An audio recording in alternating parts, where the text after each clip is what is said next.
Okay,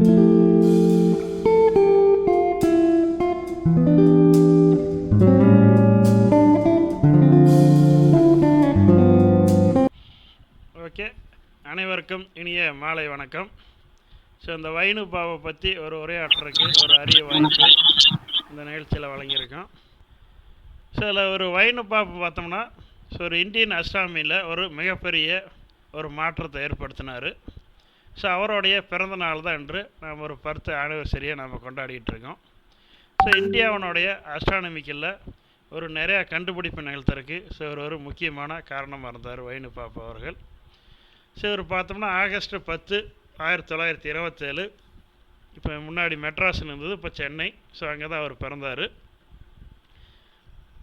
so அவருடைய Sun இவரோட அப்பா என்ன நினச்சாருன்னா, இவர் ஒரு பெரிய அஸ்ட்ரானமினாக வருவார்னு.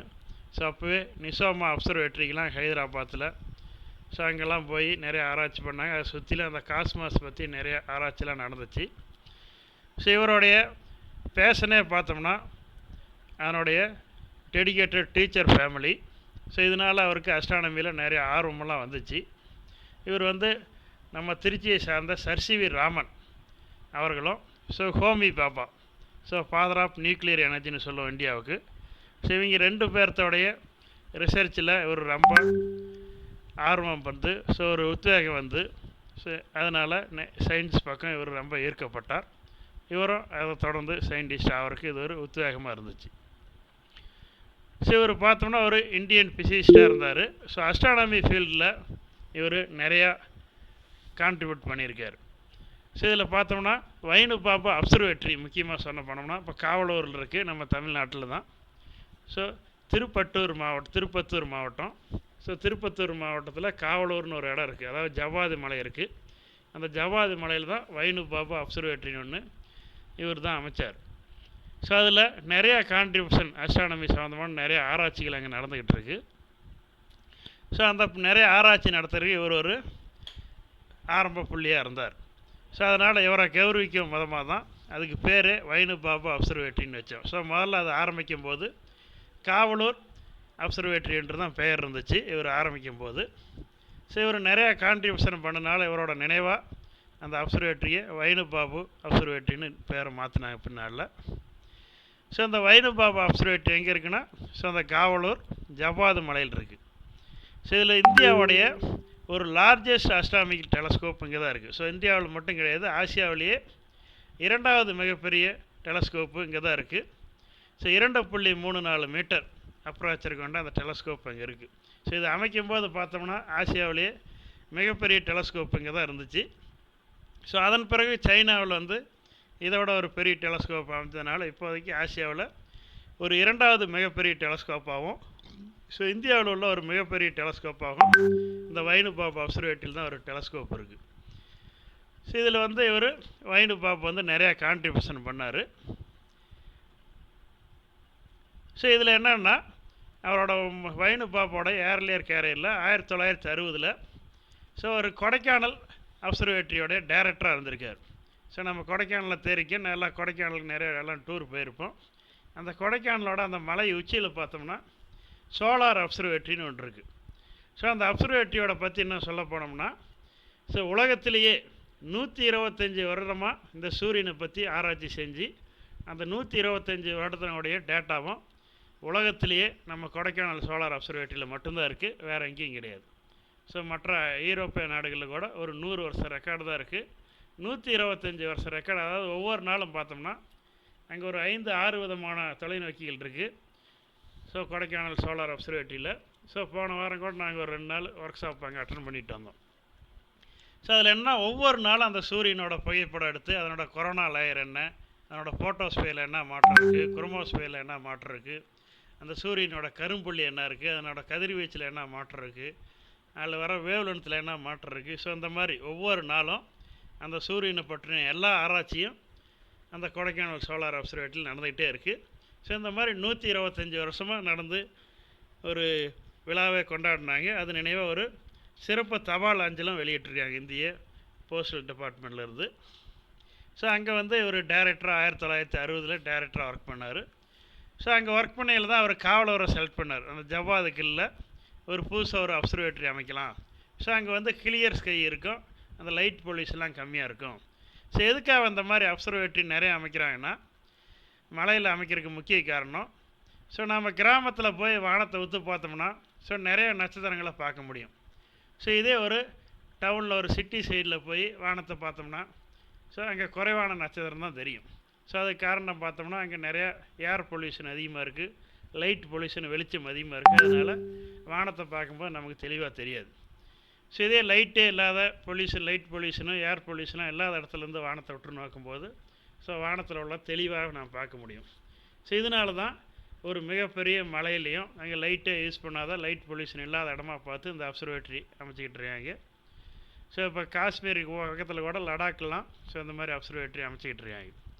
ஸோ அதனால தான் அவர் இந்த காவலரை செலக்ட் பண்ணுறாரு ஜவாது கில்லில். ஸோ அங்கே லைட் பொல்யூஷன் கம்மியாக இருக்குன்னு.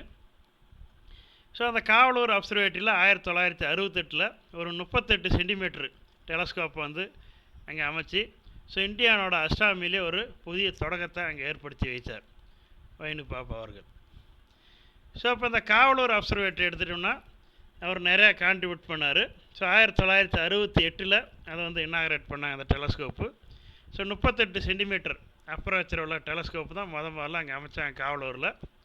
ஸோ அதுக்கப்புறம் 1971 61 சென்டிமீட்டர் ரிஃப்ளாக்டர் டெலஸ்கோப்பை அங்கே அமைச்சாங்க.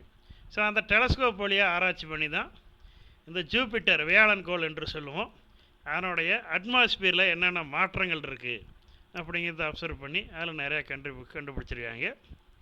ஸோ அந்த வைனு பாப்பா அப்சர்வேட்டரியிலேருந்து ஸோ ஒரு முக்கியமான ஆராய்ச்சியில் என்ன கண்டுபிடிச்சிருக்காங்கன்னா, இந்த ஜூபிட்டரோடைய மூணில் என்ன அட்மாஸ்பியர் இருக்குது அதை வந்து 1 மீட்டர் டெலஸ்கோப் வழியாக அப்சர்வ் பண்ணி அந்த அட்மாஸ்பியரில் என்னென்ன மாற்றங்கள் இருக்குது, அந்த ஜூபிட்டரோட நிலாவில் என்னென்ன இருக்குங்கிறத ஸோ உலகத்துக்கே முதல் முறையாக கண்டுபிடிச்சி பல்வேறு இதை சொல்லியிருக்காங்க. ஸோ அதே மாதிரி யுரேனஸ் கோளோடைய ரிங் அதோட வளையங்களை இந்த காவலூர் அப்சர்வேட்டரி வழியாக தான் அதை கன்ஃபார்ம் பண்ணி ஸோ உலகுக்கு அறிவிச்சிருக்காங்க.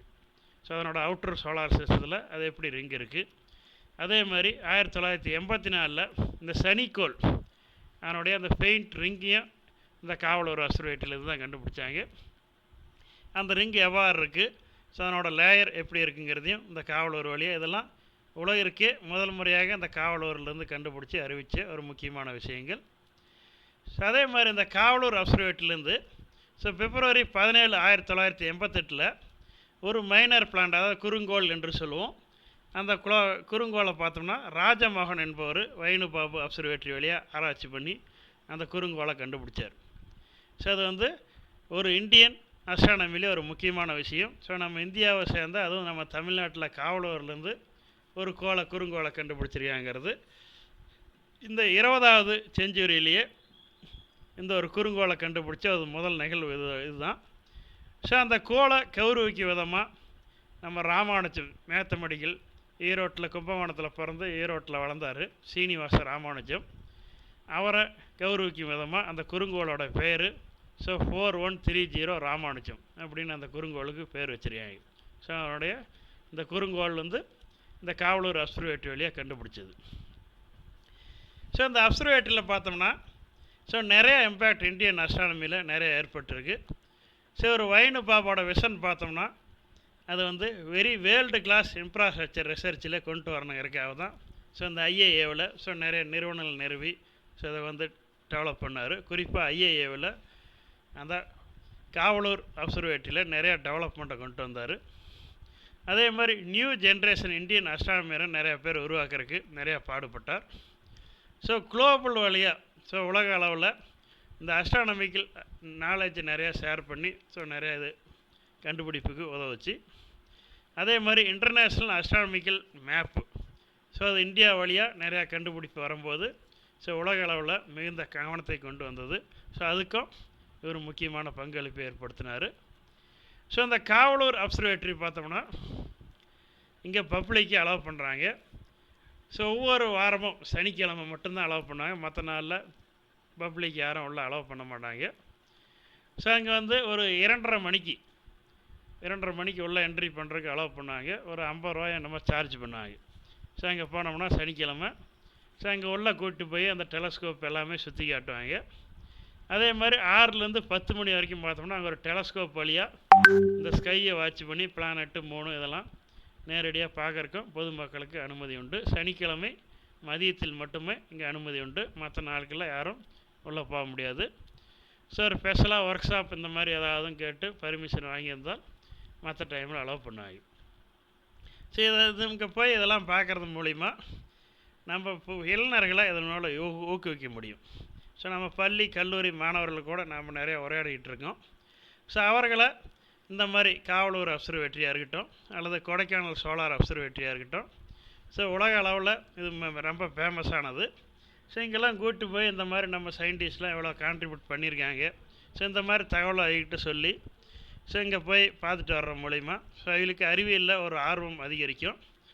ஸோ மேலும் இந்த மாதிரி நாமளும் கண்டுபிடிக்கலாங்கிற ஊக்கம் அளிக்கலாம். ஸோ இதுக்கு ரொம்ப பயனுள்ளதாக இருக்கும். ஸோ இந்த வைனு பாப்பாவோட இதில் பார்த்தோம்னா ஸோ நிறைய அஸ்ட்ரானமியருக்கு ஒரு இன்ஸ்பயராக இருந்தார். அதே மாதிரி நிறைய சயின்டிஸ்ட் உருவாகிறக்கும் இவர் ஒரு மூல காரணமாக இருந்தார். ஸோ இந்த யூனிவர்ஸை நிறையா கண்டுபிடிக்கிறக்கும் இவரோட கான்ட்ரிபியூஷன் நிறையா இருந்துச்சு. ஸோ இவரோட இன்னோவேஷன் என்னென்னா, இந்தியா வந்து அஸ்ட்ரானமியில் ஒரு அட்வான்ஸ் லெவலாக வரணும். ஸோ வந்து இந்தியாவில் நிறையா டெக்னாலஜிலாம் புதுசாக கண்டுபிடிக்கணும், மிகப்பெரிய டெலஸ்கோப்லாம் அமைக்கணும். ஸோ இந்த மாதிரி நிறையா இது வந்து இவர் இன்னோவேஷன் பண்ணியிருக்காரு. ஸோ இவரோட கண்டுபிடிப்புலாம் பார்த்தா உலக அளவில் ஸோ ஒரு பெரிய இந்தியாவுக்கு ஒரு அஸ்ட்ரானமியில் ஒரு மிகப்பெரிய நட்பெயரை ஏற்படுத்தி கொடுத்தது என்றால் அது வந்து மிகையாகாது. ஸோ இவர் வந்து நிறையா கான்ட்ரிபியூஷன் பண்ணியிருக்கார் அஸ்ட்ரானமியில். ஸோ அதனால் அந்த டெலஸ்கோப்புக்கு ஒரு ஃபாதர் ஆஃப் இந்தியன் டெலஸ்கோப் டெவலப்மெண்ட்டுன்னு இவர் வைனு பாப்பா நாம் சொல்லலாம். Okay, thank you. ஸோ